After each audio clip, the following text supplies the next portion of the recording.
Hey, I'm Nick. And I'm Ally. And this is the But Have You Tried bookshelf. And I feel like we always say this, but it feels like it's been a long time since our last bookshelf. I know. It's just we have so much fun. You know we what do I mean? have so much time fun. in between. And we've transitioned to fall. And it's just a magical. It feels like it really finally is actual fall, not like some days it's fall, some days it's summer. I look at it's like getting up to 69 degrees and I'm like, no.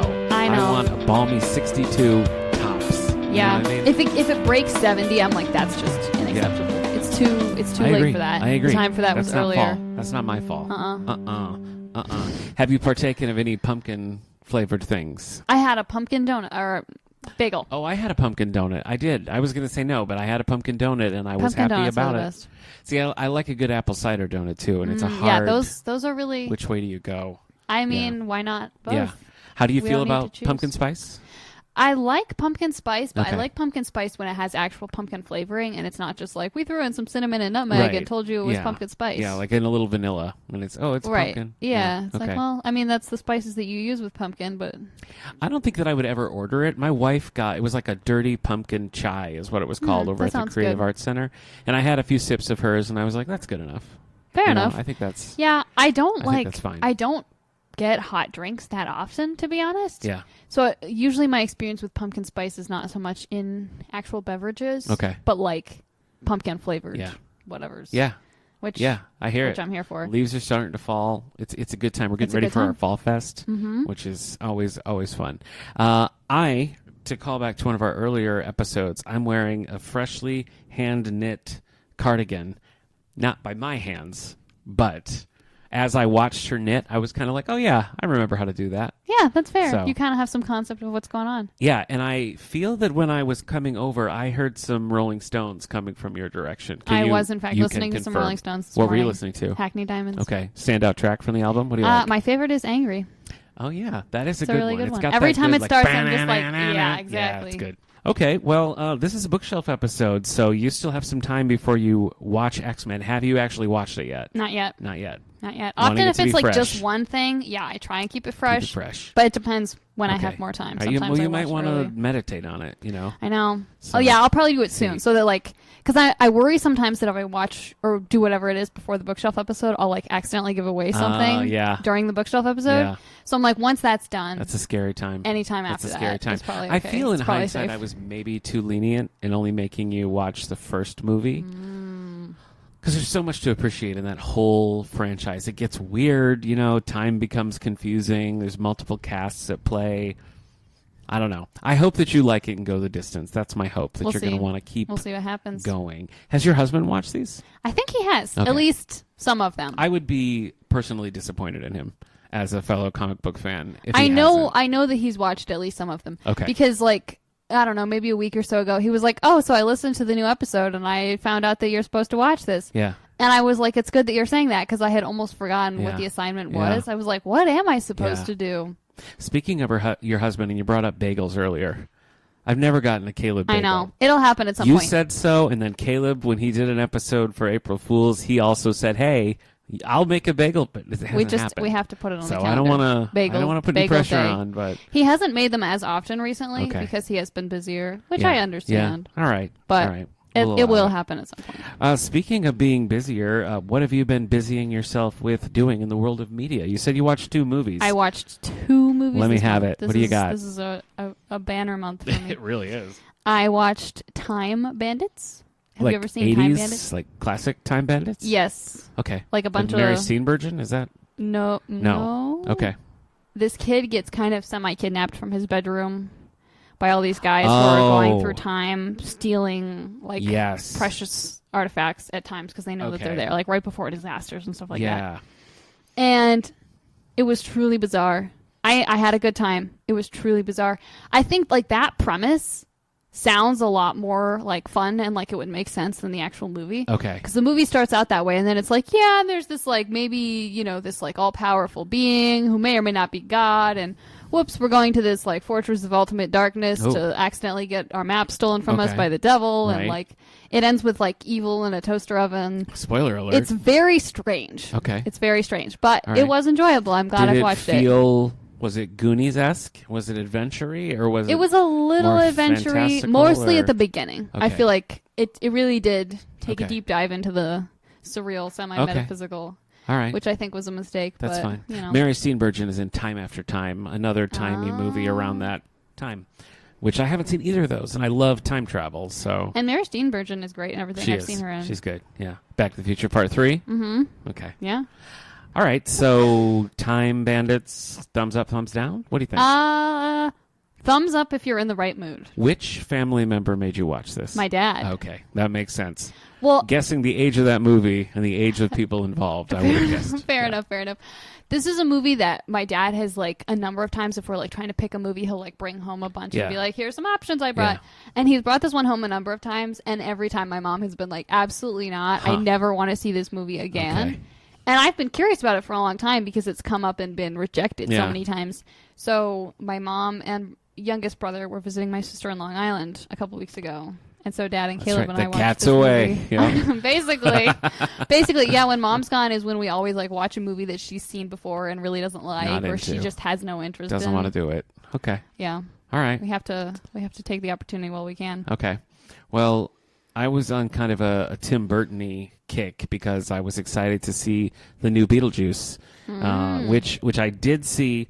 But I'm going to talk about that with Sally Jacoby Murphy on our Halloween 10 episode. We've done 10 Halloween episodes, that's Sally crazy. and I. So I know. It's crazy. So that's coming up. You can find that in the House Things feed. So I'm not going to talk about Beetlejuice, but I did like it. Okay, good. But it made me want to watch the Tim Burton, Michael Keaton Dumbo movie. Did you ever watch that? I don't think so. You know, it's not that old, but it was kind of like when all of those live actions were coming out, and it's like, well, let's do Dumbo. And I always loved the cartoon. And I watched this, I think, in theaters and was kind of like, about it, but I wanted to see it again. So I did. And it's it's a stacked cast. I mean, it's Colin Farrell and Danny DeVito, and it's just like people keep popping up, and you're like, what? And watching it this time, it was interesting to me because it is a Disney movie, but it seems so transparent that the movie is kind of making Disney out to be an evil corporation. It's like Michael Keaton plays a Walt Disney-esque character, although more villainous, and has this big fantastical world that just feels like Disneyland, you know, and he's sort of exploiting like Dumbo and the circus and everything like that. So it's kind of a darker movie than the original was. But watching it this time, I was kind of like, wow, Disney is so controlling about that kind of thing. How did they miss? I know. I feels like sometimes there's stuff like that in movies that it's like, did you not? Yeah, they're making fun of you. Realize they're making fun of you, Jack. What are you doing? About? I feel that way about the Barbie movie a little bit too. Oh, yeah. And it's like so explicit that I almost feel like they're like, well, it's so explicit that it's fine. But I'm like, I feel like Mattel got a lot of good press for the Barbie movie because they were so like, yeah, make fun of us. What do we care? Well, the money spends all the same, you know? Yeah. So, but Disney usually doesn't have a sense of humor about itself, I've found. So that's true. Yeah. I think that you would like it. I don't think I've even seen the original Dumbo, to be Really? honest. Yeah. Yeah. I don't know. Well, why it's that kind of, happen, but you know, it has some racial stereotypes in it that are uncomfortable when you watch it now. So I think it kind of went out of, it wasn't one that was being promoted a lot. So it makes sense that you might not have seen it. Plus, some of those like older classic-y ones, it's like you watch them and there's something about it that just really upsets you, like Bambi. Oh, yeah.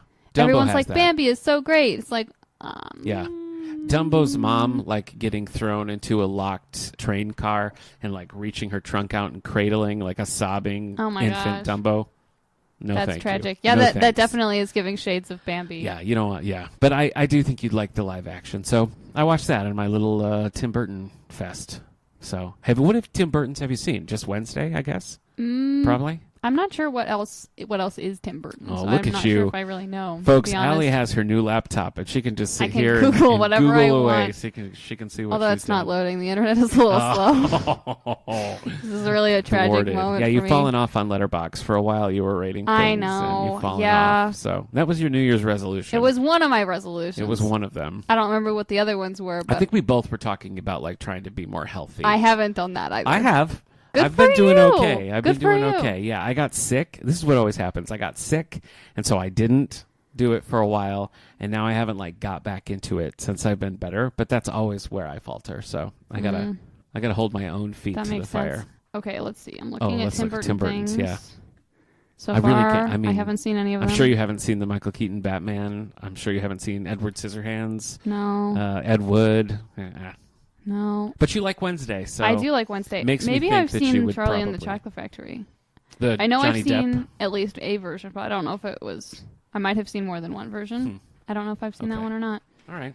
Well, we'll never know. That's the only thing that I'm confident. Okay, so maybe. You have seen Wednesday and you have seen Time Bandits. What else did you watch? I also watched The Boy and the Heron, which is a newish Studio Ghibli. Oh, What's your experience with Studio Ghibli? I don't know if we've ever discussed this. My wife's a huge fan. I really like My Neighbor Totoro. I've seen that. I've seen Ponyo.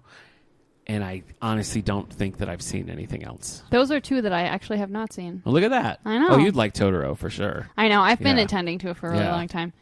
I know I've seen Castle in the Sky, Kiki's Delivery Service. Yeah, I feel like I've seen Kiki's Delivery Service. I don't know. Yeah. Not a lot. I think I've seen Spirited Away, but I don't have a real concrete memory of it, so I'm questioning that information. Yeah. And of course, Howl's Moving Castle. Okay. Can't I mean, I know all the it's titles. So like you say that, and the DVD cover instantly appears in my mind. But. Howl's Moving Castle is really great. There's like this little fire demon guy who lives in the fireplace. Okay. All right. That really makes the movie for me. Okay. That right all there. Right. But anyway. All right. The Boy and the Heron, which I think is somewhat autobiographical. Is that like new? Was that just in theaters? I think it came out early this year. Okay. I believe. Because I think we intended to see it in theaters and then it didn't work out. So we saw it recently instead. But it was good. It started out seeming like it was going to be less surreal and fantastical than your average Ghibli movie. And I think it maybe was more surreal and fantastical than the average. I know. It was truly a surprise. There were so many things in that movie that I was absolutely unprepared for and not expecting. But it was a good time. I recommend. Yeah. Okay. I also watched a movie called The 4:30 Movie. And it was in theaters. This is a Kevin Smith written and directed movie. Any experience with Kevin Smith? I'm going to guess that's a hard no. I don't think so. For you. Okay. Kevin Smith was pretty famous like back in the day for the movie Clerks, which was like a big Sundance film, and everybody was like, oh my gosh. And then, Clerks has sequels, and there's Mallrats and the Jay and Silent Bob movies and everything. They're also sort of famously crude, so it's not usually like my thing. But Kevin Smith is like, a legendary podcaster, and he had this podcast called Fat Man on Batman, where he would just interview different comic book creators and artists, and all sort of with Batman being the lens. And then that show sort of morphed into more of a pop culture catch-up podcast that he hosts with Mark Bernardin, who's a TV writer, a comic book writer. We just have his Mace Windu thing here. But cool. Anyway, I'm a big fan of like the Kevin Smith like podcast world. So this new movie came out, and I was like, oh, well, I got to go. And it's all about kids really just sort of reveling in, enjoying like being friends and going to the movies in the 80s. That's fun. Yeah. And it's all shot in this, in Smodcastle Cinemas is the name of the theater. And when my son and I went to see the Rolling Stones in New Jersey, we went over to Atlantic Highlands and we watched the Garfield movie in this theater, which is where the movie was actually shot. That's so when I watched cool. it, I was like, oh, I was there. I was just right there. We parked right there. That's such a fun So moment. that was an added thing to it. I enjoyed the movie. I wanted to like it more. I felt like it fell a little short of... It's just a nostalgia thing. Like the whole point of a movie like that is to just tap into the nostalgia. And I felt like it maybe wasn't broad enough. Like it was a little too autobiographical in a way that's kind of like, yeah, but we don't know these characters. We don't have... Yeah. It has to be a little bit more universal. That was my main critique of it. Ken Jeong is in it, and he was hilarious. And I did enjoy it. It had a great soundtrack. Bear McCreary did all the instrumentals, and he's done a lot of other, like Battlestar Galactica and more of that kind of thing. So it had this real intense vibe that just felt... right. That like the Stranger Things sound that's so right, like, yeah. It was kind of in that wheelhouse with the 80s and everything. So yeah, it was a good time, but more just for like connection to, liking that filmmaker and having just been in that theater. So, that's kind of a for a review, but that's how I felt. So fair enough. Yeah. I love that thing where you're watching a movie and you're like, wait a second, I've been in that location. Yeah. But like living where we do doesn't happen very often. No, not really. There's like a lot of places that I haven't been. No. When I was in London, I purposely went to a street where they filmed Indiana Jones and the Dial of Destiny. So very nice. That was fun. I was like, Harrison Ford was just here. So, how about TV? I mean, you've watched 2 things already, so I can't. Know. How do I expect you to do more? I know. But... What can you expect? I'm still going on my Gilmore Girls quest. What season? What season are we in? 3. Okay. I'm losing track because there's not any pause between seasons. If that makes any sense. Has Digger shown up yet? Yes. Okay. Digger has recently shown up. All right. Okay. And I think I've gotten farther than I did the first time that I watched it. Oh, so you're in uncharted territory. Uncharted territory. Wow. So that's exciting and a little weird. And it's holding up. You're enjoying it? Yeah. It's such an odd show to my mind. It feels like it's from a very different era, I guess, in terms of just the story and how it's constructed and how the narrative moves and everything. Because it's so much happens within a season, but also so little happens within a season. It's a vibe. The show is kind of that's its thing. Something that always puzzles me too is that I feel like everyone I know is Gilmore Girls is 1000% associated with fall. I don't know if I really get that. I get it. I kind of understand it, but I feel like so much of the show isn't actually set during fall. That's true, but I think they really play up the fall times, when it happens. I feel like they're just always walking the square with their coffees and stuff, and that's leaves true. are blowing. That's true. I feel like the activities they do are all very cozy, sort of fall coded. Yeah, you just expect them to be in Stars Hollow with bales of hay propped up or something. You know what I mean? True. And the title credits have that fall leaves. They do. Sequence. So. Yep. Okay. I'm sure that's probably part of why. All right. I've started watching Agatha All Along, the new Disney show. Okay. Which is picking up on some things from WandaVision. Yes. They put out a collection of all the Agatha Harkness stories. We have a nice paperback of that, so if anybody wants to do further reading, we got it. I loved WandaVision so much, and when they announced that they were doing an Agatha show, years ago, I was cool. And it's been out, and I just do not have the will to press play on this show. Sometimes that's where you are. I feel like. Should I? That's my question for you. I think so. Really? I think so. Okay. I think you would like it. I've been interested in it so far. I feel like it's had a little bit. It doesn't feel like every other Marvel show so far. That's a nice change. Yeah. Partly because it's all about the witch stuff. Yeah. And I feel like there's less familiar territory with the witch stuff than a lot of other Marvel stuff. And I mean, Catherine Hahn is great. Yeah, she is. And Aubrey Plaza's in it, so there's that. And Joe Locke, who plays Charlie in Heartstopper. Oh, okay. Is in it, which is kind of fun. All right. So he's a mysterious How far are you into character. it? I don't know how many episodes Just a couple out. episodes. Okay. I think there's only 3 or 4, and I don't think we're quite caught up, but we're pretty close. All right. So I'm do very curious to see where it goes. I know this is your first experience with episodic drops, but I do enjoy the return to that.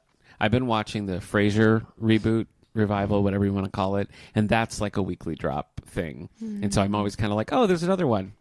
Yeah, and I think that is kind of cool. The anticipation of that, and sort of the little buzz of woo, I can watch one now. Although the one thing I will say against it is that sometimes it's whatever day it is, and the episode drops. Yeah. And it's truly not a good day for us to watch it. That we were busy, we've got other stuff going on, but Caleb will be that's how we should watch it, and I'm I mean, yes, but we can't. Whereas if it just comes out all at once, it's you don't feel obligated to watch it at a certain time. You just watch it when you watch it. Also, I feel like people are more cautious in writing or posting on social media about things that happen when it is a full season drop. People don't say anything because they don't know where you are. Because they're not expecting that you're caught up. But on a weekly drop, episode. I think people are less. I know stuff like The Mandalorian. I feel you got to be careful. The next morning, you have to not go on the internet. Yeah, for sure, sure. Which is also fun, but it's it's an adjustment. So yeah. All right. Well, if you think I should watch it, do you think I should watch it instead of Wednesday? What do you think? No, I think you should finish Wednesday. We could probably do both. We could probably make plans to do both. Okay. Well, I was watching Frasier, yes, and we just watched the first season of a show on Paramount Plus. It's an Australian show called Colin from Accounts. And it's about these two who have a meet cute that results in a dog getting hit by a car, which is the reason why I didn't watch it for a full year. Because I was that. I don't like that premise at all. But the dog is okay.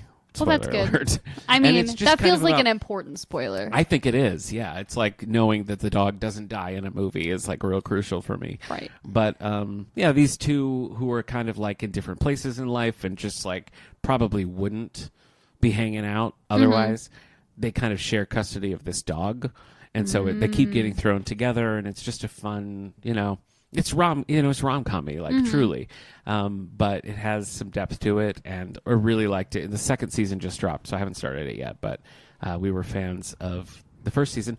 And then I watched all of Perfect Stranger, which is on Perfect Couple. Perfect Strangers is a show from the 80s with Larry and Belky.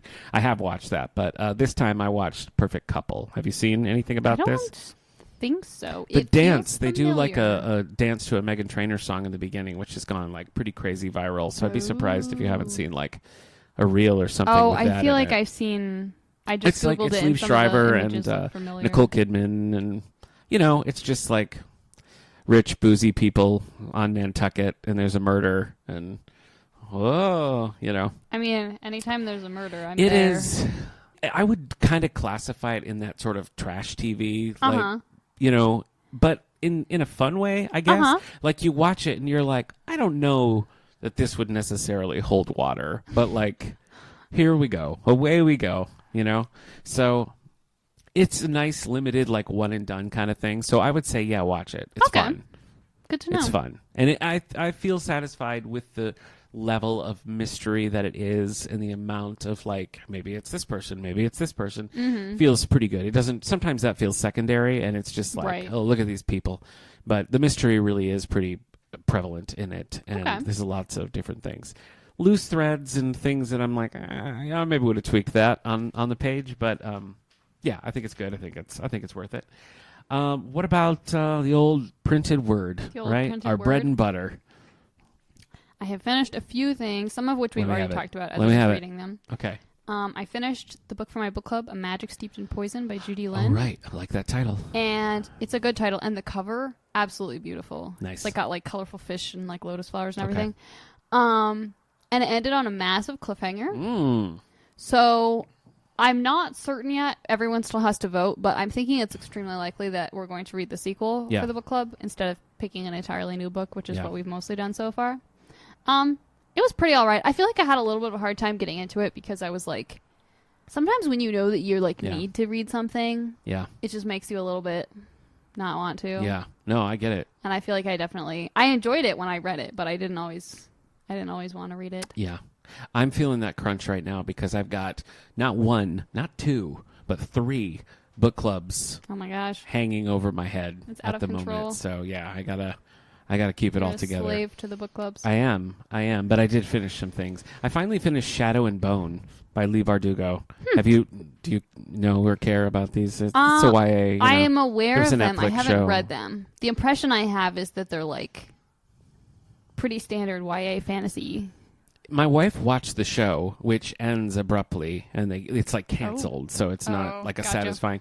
So she wanted to read the books. So it was one that we started to read together, but it's just like nothing happens. It's like the beginning of the book is set up, and the end of the book is like, all right, now read the second book. But the middle is just people just milling about, living life. And so we eventually fell off reading it together, and I was just like, well, I'm too deep into this to not just like... Fair enough. So I kind of sped read through the end of it, and I got there, and I was like, like the threads that dangled for number 2 did interest me, and I wouldn't, if somebody was like, you'll have to read this, I would be like, all right. I don't know, like Agatha all along, if I have the will to, urgency, to pick it up and crack that. I understand that. I don't know. And I'm not a huge fantasy reader anyway, but the world was interesting enough to me that I kind of wanted to see where it was going. And of course, there is some romance, and there's sort of a like, oh, you shouldn't be flirting with that character. What's going to happen? Of course. Which did delight me. I can't deny that. But I don't know that I would go the distance. And then I picked up a Star Trek book, surprise, when I was in North Carolina at this huge used store called Second and Charles, and it was called Devil's Bargain, and it's by Tony Daniels, and it's kind of an obscure Star Trek book. I feel like there's no audio. It's not, you can't get it like on Libby or anything like that. So I had never seen it like in print, and I was like, all right, I'll take it. I read it. It ends up being a sequel to a pretty famous episode of the original series called The Devil in the Dark, which usually people know from the pizza monster that you see, but not you, but other people. I don't know if I have an image of that in my mind. Yeah. I might not have seen that episode. All right. Or at least not in a long time. But the book was good. It was a decent kind of follow up because they Devil in the Dark is all about them thinking that there's this non-sentient thing, and then they learn, oh, no, this actually is a sentient creature, and they have a whole like society, and it's just so alien that nobody's ever realized that before, which is a pretty intriguing concept, you know, that like you have these creatures living on this world and the other people don't even realize, you know. And so I sometimes wonder if that's a real thing. It might be true on our world. It might be true. It feels kind of true. I mean, who knows what the hell mushrooms are doing? You know what I mean? Well, and like all the Chatting stuff in the with each other. ocean, and like we know that octopuses are so smart, but like they're just so octopus. different. Come on. I can't get enough of a good octopus.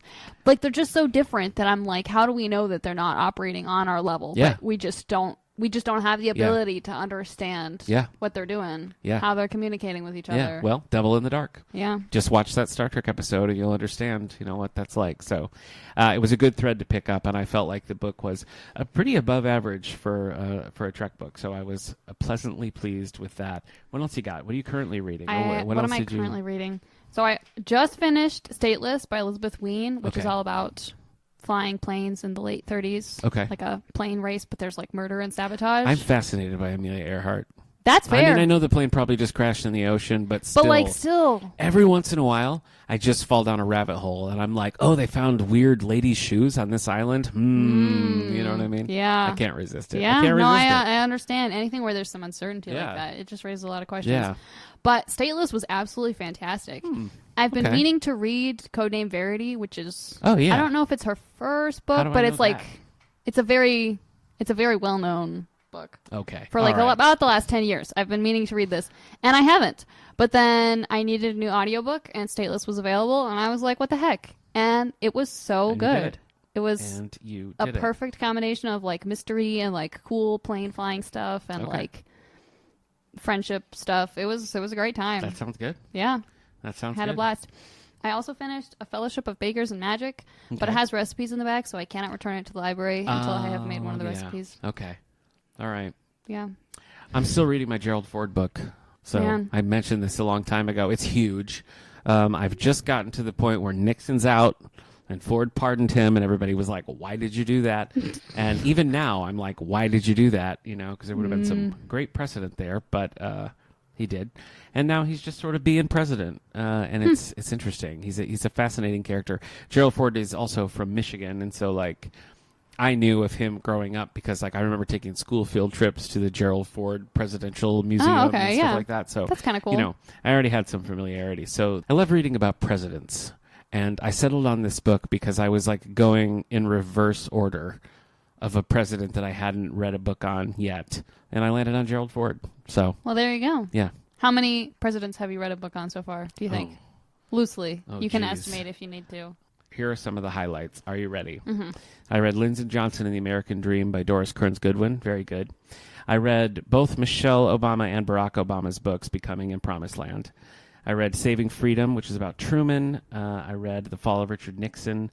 I read Morning on Horseback, which is Teddy Roosevelt. Living Faith by Jimmy Carter, who just turned 100. Wow. The first president or former president ever to cross that threshold. That's crazy. He's been out of office for longer than I've been alive and still going. That's wild. Yeah. I read Portraits of Courage and Decision Points by George W. Bush. I read 41, A Portrait of My Father about H.W. Bush. I read lots of Kennedy books, Bill Clinton's book, so many more. So many. More. That's a lot of presidents. Yeah. The concept of being a president is really fascinating to me. Like, I feel like your day-to-day life would be so weird. Yeah.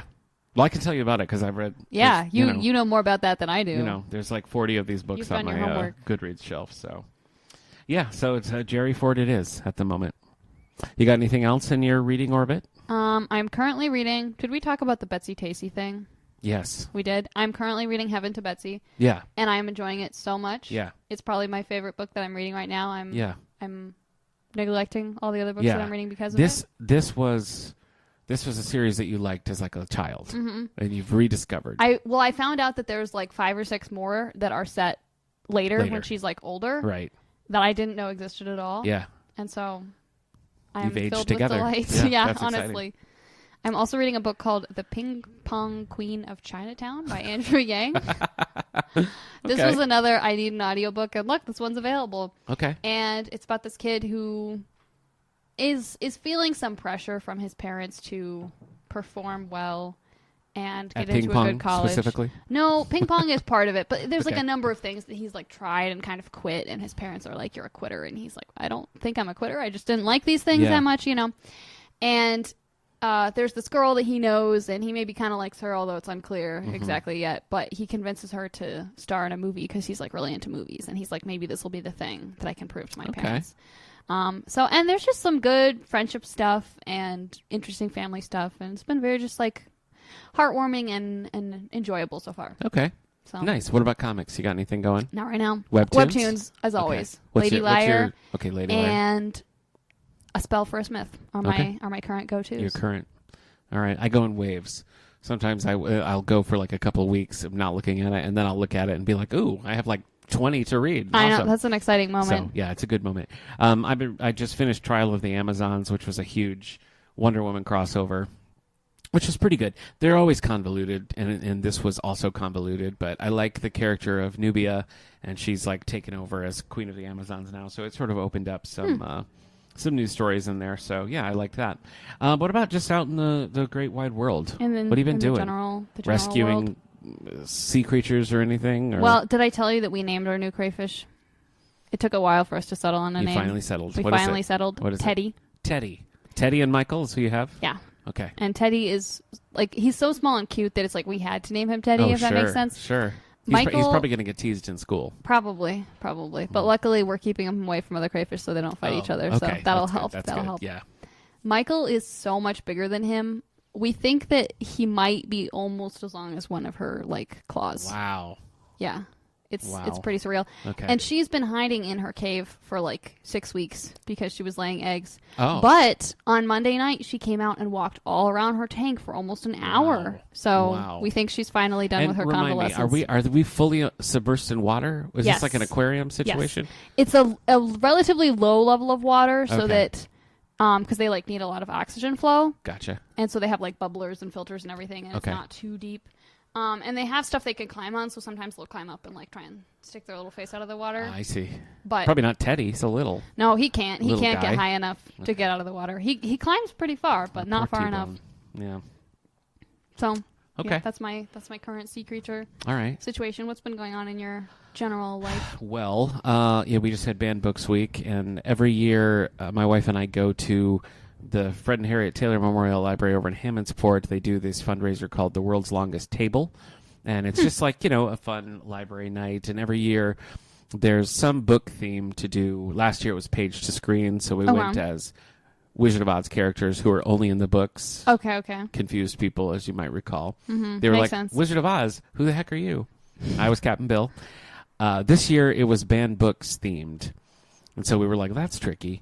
And I was like, let's do Catcher in the Rye, because I love Catcher in the Rye, and everybody was like, okay. So originally it was going to be, I was going to go as Holden Caulfield, and he wears this like red hunter's cap throughout the book, so it's kind of an obvious like, look, I'm doing it. And then Sally texted me, and she was like, what if we all go as Holden Caulfield? And that's what we did. That sounds fun. Yep. All four of us with our hunting caps and ties, and just like some Holden. It was pretty good. Doppelgangers. Yeah. And usually they have live music, which I always enjoy. This year they had a DJ, and at first I was like, ugh, I liked the live music, But that DJ knew what people wanted. A good DJ can be pretty great. By the end of the night, I was like, yeah, let's play Love Shack again. Let's do it, So it was pretty fun. It was pretty fun. Anything else for you? Well, we recently had our first ever Nerf night here at the library. Yes. Which basically what we did is we waited until the library closed so that people weren't running around with Nerf while people are trying to, browse and check out books. Helpful. That wouldn't go very well. Yep. And we turned off most of the lights, and I gave them all Nerf and lots of like little darts and everything, and so many pairs of safety goggles. Yeah. We now own safety goggles forever. Yeah, we do. Yeah, we're very safe. We accidentally ordered way more safety goggles than we needed, but they had a great time. Yeah. And I have found so many fun Nerf games on the internet that I didn't know about that I have to use for future events. My favorite thing that happened was you and I were on the front desk, and 2 teens walked in the middle of the day, like 3 Nerf p.m. guns. Yeah, Nerf everything. They were like, "Where is it? Let's do it." And you were like, "Oh, it's actually tonight." And they were like, "We've got 5 whole hours." Pretty much. Yeah, they're like they're going to go and strategize. But I love it that it was just like they heard the word Nerf and they just were dropped like, "I'm everything. ready. Like we have to go to the library right now. It's non-negotiable. All right, so that was pretty good. It was pretty good. Yeah. I'm obligated to do another one now. I think you have to. I know. Yeah. Several of them have been like, so when is the next one? Well, my son's slightly younger than that, and he was like, what about my people? We could probably do a younger age one. Yeah. I think that would work. Yeah, I think he'd be down. All right. Anything else for the good of But Have You Tried? Just the usual shenanigans. Okay. All right. I see that you wrote Pokemon Snap. I did write You Pokemon haven't brought Snap. it up, and now I want to know what's going on. Well, Caleb got Pokemon Snap out from the library where he works for me. All right. Ours is better. But Ours, that's fine. well, it's, you know, apples to oranges. Yeah. But I don't know if we actually have Pokemon Snap. I don't think we do. I think Alfred is beating us there. Maybe we have Pokemon Sword. I don't know. We have Pokemon games. Some Pokemon games. I don't know which ones. I can confirm. But we have quite a few of them. Okay. But I think Kate Miller actually had mentioned this game where, like, instead of doing the whole, like, battling and everything, you just go around and you take pictures of them. Yeah. And I was like, that sounds pretty easy and fun. Yeah. So this is a confession moment for me. Oh, okay. I'm ready. I'm not very good at navigating myself in a video game. Okay. I'm just looking around to see who's surprised by this fact. Yeah, it's not really that surprising of a fact. Their hand. But I'm so bad at it that I sometimes make myself nauseous. This is a confession. Yeah. Okay. I see why you didn't want to talk about Pokemon Snap. But I'm not like, sorry that I brought Minecraft, it up. I love, but like I can't play it for too long or it will make me sick. You're like disoriented. Yeah, just like the movement. It's like I'm not very good at it. Gotcha. And for a while I was playing Subnautica on Caleb's PlayStation, which I was really enjoying. I don't know why I stopped. I think because I got really into Stardew and I was too busy with that, which is 2D, so it doesn't make me nauseous. That's true. Mm-hmm. Yeah. And I was really struggling with that, with like the moving the like joysticks and like trying to catch a fish. I struggled so hard to catch a fish. Of course. And also making myself nauseous because you're like moving and you're like looking all around and like swimming in the water and everything. So it's like even more dimensions than if you're just like walking along. But in Pokemon Snap, you like sit in this little science car that drives around, and all you have to do is turn your face and take pictures. Okay. And so the thought is that this is a good learning experience for me to get better at my navigation with less ways to move my head and make myself sick. My small nieces play this game and they love it. It's pretty fun. Zooming around taking pictures of Pokemon. I feel like the main thing that makes Pokemon work, it's just a bunch of cute little guys. Yeah. That's I got Pokemon Sun with my friend who got Pokemon Moon, and we were going to play together, and we didn't play together even once, not one time. That's really a shame. It's kind of a betrayal. Yeah. Well, I'm glad you're enjoying that. I feel like Pokemon Go is also having a little bit of a resurgence. I think so. That's been in the air. So. Yeah, I think that the library is like a gym or a hub or something. Yeah. And people will come in here sometimes and be like, oh. Yeah, they make that exact sound. Yep. So you're right. All right, so you, my friend, have 2 more weeks in which to watch the film X-Men. No. You gotta, so you gotta watch X-Men. You gotta look for favorite characters. You gotta see what about it makes you want to watch more, what you like, what you don't like. I want the works. We gotta go deep. And I can compare it to a little bit of the animated series. I've seen. That's right. Well, it's not as colorful. I'll tell you that. That makes sense. It's all black leather in those movies. That's a little disappointing, but it makes sense. Kind of chasing a Matrix vibe versus like a bright, sunny cartoon. So. Yeah, I feel like the like really colorful superhero costumes don't always work as well in live action. That's for sure. They feel a little corny sometimes. So. Yeah. I think that's true. It's probably a smart move. Yeah. Okay, well, 2 weeks, X-Men. We'll be back talking about it. And it'll basically be Halloween, so we can talk about some spooky stuff, That's too, true. in the coming weeks. That's true. All right. Well, I'll see you then. Sounds good.